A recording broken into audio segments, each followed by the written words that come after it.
I came home one night expecting the usual dinner with the kids. Maybe Karen and I could sit down afterward, talk a little, and try to connect like it used to be. But I walked into silence, and the kids were already in bed, and Karen was nowhere around. I had seen this pattern building for months now. She was constantly working late. She had excuses stacked up and ready, meetings, last-minute projects, or some sudden office emergency. But this time, it hit me differently. The thought crossed my mind, clear as day. She's with someone else. Karen and I had been married for 11 years, and back in the day, she was there for every moment, big or small. But over the last few months, she had just faded. Physically, she was present sometimes, but she was checked out. Even when she was home, she had started dressing differently in these clothes that were way too showy, way too new for what she wore with me. Things went from bad to worse in the bedroom, too. It was like all the spark had gone out. She barely even wanted to talk. Most nights I was the only one making dinner or cleaning up while she'd stroll in hours later, toss out some half-hearted excuse, and maybe hand the kids a grocery store dessert as a makeup. What pushed it further was how she had started avoiding anything that felt like a real conversation. I'd ask her how her day was or if she was okay, and I'd get nothing but clipped responses. I tried to reach her. I really did, but there was this wall up. At first, I thought it was stress, something she'd open up about eventually, but weeks went by and it was the same thing. Closed off, distant, and honestly, I felt like I was the only one putting in any effort. One night, after the kids were asleep, I picked up her phone just to plug it in. We had this routine. That's when I saw she'd been texting someone late at night. The contact was just Jay. And the messages were vague, but there was enough there to make my stomach sink.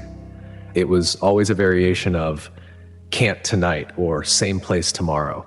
It was like I'd been punched in the face. She was still in bed, sound asleep, oblivious to the fact that her world was cracking open right in front of me. From there, it was a constant stream of signs. The new clothes, the sudden interest in looking good just to run errands, the after-hours meetings that stretched into the night. It all pointed in one direction. She had changed so much, and I wasn't the only one noticing. Even the kids were asking, "Why isn't Mom here for dinner?" Or, "Where's Mom tonight?" It hurt to see them getting used to her absence, and it hurt even more knowing I didn't have any real answers for them. The final straw was this one night when she came in around midnight. She stumbled in smelling like a bar, gave me a quick, dismissive glance, and went straight to the shower. I'd been up waiting for her, but she didn't even care to say hi or explain anything. I felt myself go cold as I watched her walk away, and I knew right then and there that whatever we'd built, it was slipping away fast. Earlier that day, Karen told me to meet her at the Herba Seda bar at 3. Now, this wasn't our usual hangout, but it was where we'd met 13 years ago. I sat there in my car in the empty parking lot, staring at that bar. I remember feeling like something was off, way off. This wasn't going to be a normal talk. I knew that much, and I was pretty sure I knew why she wanted to meet me there. When I finally walked in, there she was, sitting at the bar, but she wasn't alone.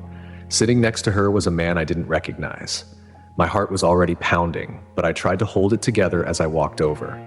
She turned and looked at me, gave me a stiff hello, no warmth, no smile, just this blank, almost rehearsed look. I'd barely sat down before the guy next to her turned, faced me direct, and said, "Mr. Steinbeck, or would you rather I call you Mark?"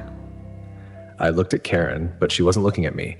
She just kept her gaze fixed on some spot in the distance, like she wasn't part of this at all. The guy continued, "I'm Jason. I just want to tell you that Karen and I have been seeing each other for a while now.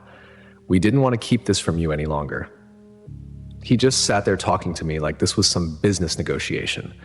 He didn't look nervous, didn't try to soften it, just plain cold honesty. I noticed Karen was watching me, probably expecting me to blow up, yell, or do something, but I didn't say a word. I sat there silent, and I could see the confusion on their faces. They didn't know what to make of it. Karen finally spoke, saying, "Mark, I didn't want to hurt you, but I need to be honest. Jason, he gives me something I haven't felt in years. This wasn't easy for me, but I felt you deserved the truth." She sounded almost like she was reading a script, trying to get this whole thing over with as quickly as possible. I was half prepared for something like this, so I just let them talk. My dad's advice echoed in my head, don't say a word unless you know exactly what to say. So I didn't. I just waited. Finally, when they ran out of things to say, I looked at the bartender and ordered a beer. I could tell he was trying to ignore us, but he kept glancing over, catching bits and pieces. I got my drink, took a long sip, and just sat there while Karen and Jason looked at each other, probably wondering why I wasn't reacting. They were waiting for something, some kind of response, some kind of outburst, but they got nothing from me. After a few more awkward glances and tense moments, they just sat there looking increasingly uncomfortable while I finished my drink. When I was done, I put the empty glass down, gave them one last look, and then I got up and left. As I walked out, I could feel their eyes on my back, probably wondering what my next move would be. But they had no idea, and that was exactly how I wanted it. After that scene at the bar, I knew I couldn't go back to pretending this was all in my head. It was real, and now it was time to get serious. I needed to be smart about this, not just angry. I had proof of the affair already, thanks to that little performance at the bar. But I wanted more. I wanted everything. I decided that night I'd get evidence they couldn't wriggle out of, something that would guarantee me a solid case if this ended up in court. The first step was to keep things under wraps and act like nothing had changed. I came home, played it calm around Karen, and didn't show even a hint of what I was planning. The kids had no idea, and as far as Karen knew, I was just the same old Mark. I went straight to my lawyer, Henry, the next day. He was an old family friend, a sharp guy in his 70s who'd seen his fair share of ugly divorces. When I told him what was happening, he didn't bat an eye, just nodded and asked for the details. I handed him the recording from the bar and explained everything. He leaned back, thinking. "All right, Mark," he said finally. "If you want to go through with this, we'll need more evidence. But remember, keep a cool head. There's a right time to move, and it's usually after we've got all our cards on the table." From there, it was all about gathering the little pieces. I started carrying a voice-activated recorder in my coat pocket. If Karen said anything suspicious while I was around, I'd catch it. I also set up a hidden recording device near our home phone, knowing she'd likely call Jason from there while I was out. Then came the night I caught them red-handed. It was late on a Saturday, and Karen didn't even try to hide that she was seeing Jason at the house. I came home quietly, parked a few houses down, and crept into the backyard, staying low. Through the sliding glass doors, I could see them together, clear as day. I pulled out my phone and snapped several pictures. Jason had his back to me, and Karen looked completely lost in her little world with him.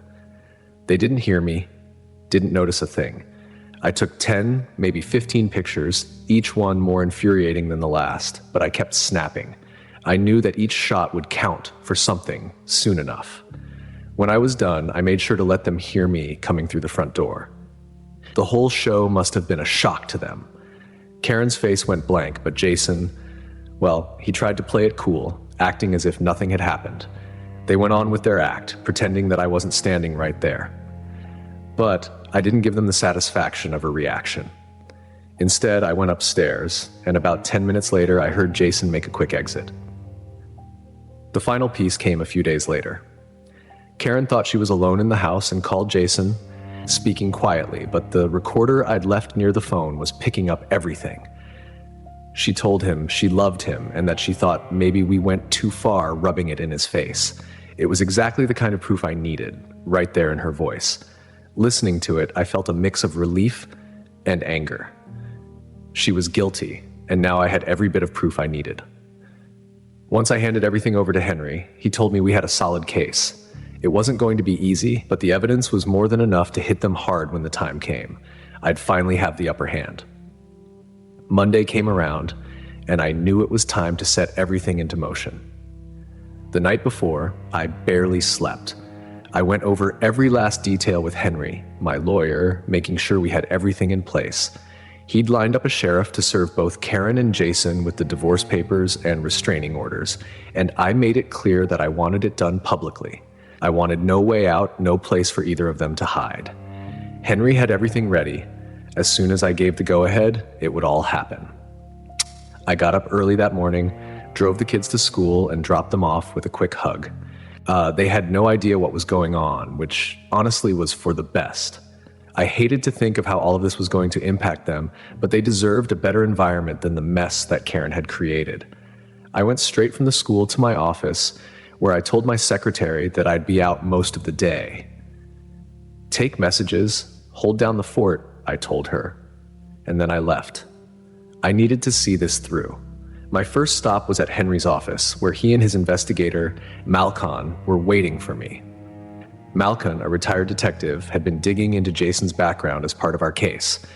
He'd found out that Jason was not only married, but also had 6 kids. The irony of that didn't slip past me. Here he was wrecking my marriage while his own wife had no clue. Henry assured me we could reach out to Jason's wife if necessary, let her know what he'd been up to. I didn't know if it would come to that, but having the option gave me a strange sense of calm. Finally, it was showtime. Henry had arranged for Karen to be served at her workplace, right there in front of her boss. I wanted her to understand that I wasn't playing around, that this was real. I got to the building and waited outside, far enough not to be seen, but close enough to know what was happening. Right on schedule, I saw the sheriff pull up, a stack of papers in hand. He walked in, and I followed him quietly, staying just out of sight. It didn't take long. Within minutes, I could hear her voice from down the hall. The shock, the panic, the anger, all of it hit her at once. I stepped in closer just in time to catch her expression as she turned and saw me standing there. Her eyes went wide, and she managed to get out. "Mark, why?" I didn't answer her question. I just gave her a long look and then walked away.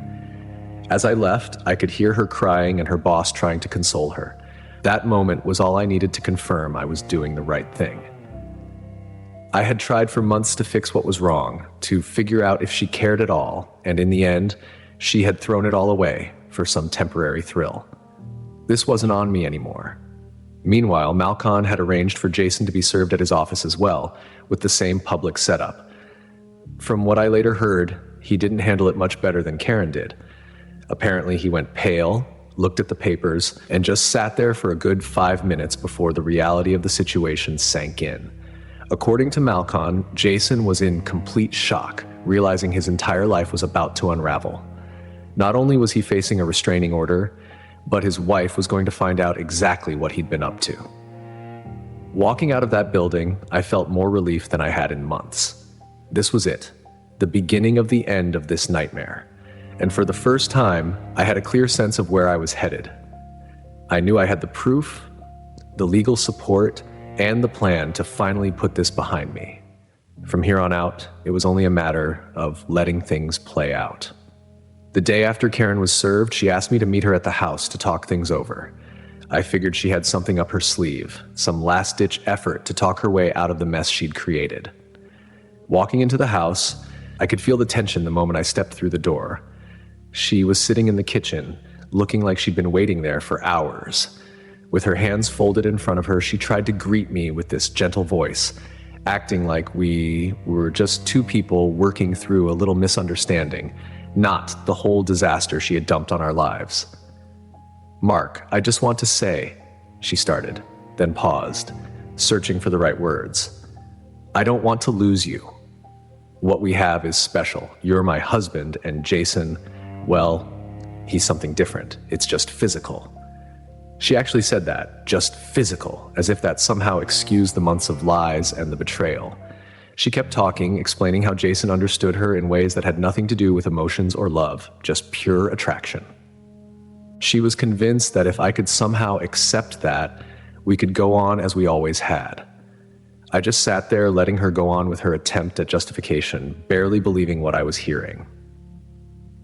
After a minute, I couldn't take any more.